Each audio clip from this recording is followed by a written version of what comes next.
لا وين محطة تطهير الماء يصب مباشرة من قبل عدد من المعامل في البحر. إذا كان عاملين وزارة للبيئة ومئات الملايين تصرف وكالة لحماية الشريط الساحلي ووكالات متعددة وإدارات موجودة وبدون أي أثر في الواقع، أولى تمشي للإدارات أخرى ناجحة. شوف العملية اللي متاحم الفساد لوناس هذه تعلمتها. هذه الوناس خدمة هذه اللي تصب في البحر هذه بعد أي الأخرى نتاع المستير. لا شفت واحنا جينا في المخنق بس كل مرة بالقنصار سيد الرئيس.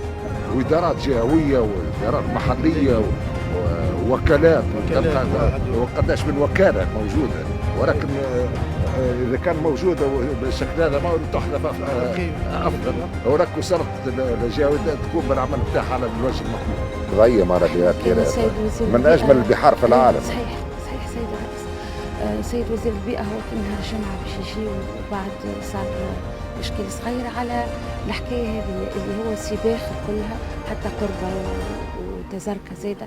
تزركة يصبوا مباشرة في البحر. سيد الرئيس وجرت العادة انهم يعديوا سورتو الطماطم ما هو شهرين بركة، معناها يبداو المفروض ايقافهم عن تحدث وتطبيق القانون. والله المده هذه سيد الرئيس راهو حاولنا حتى نقسموا الزيارات، مش يمشيوا على مستوى لجنه، كل اداره تمشي وحدها باش هكاك التواتر نتاع الزيارات يكون اكثر، ولكن اي اثر للزيارات.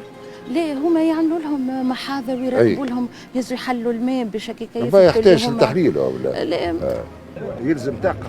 شفت اليوم الصوره بتاعك ولكن طبع في الملف، وان شاء الله بقدره الله نطهروا تونس ونوقفوا كلنا مع بعضنا في مواجهه كل اعداء تونس، واعداء التونسيين واعداء الشعب التونسي. سيد الرئيس اني طلبت ربي الحمد لله ربي استجاب باش ترى المنظر. انت جيت في الليل ولا جيت في النهار؟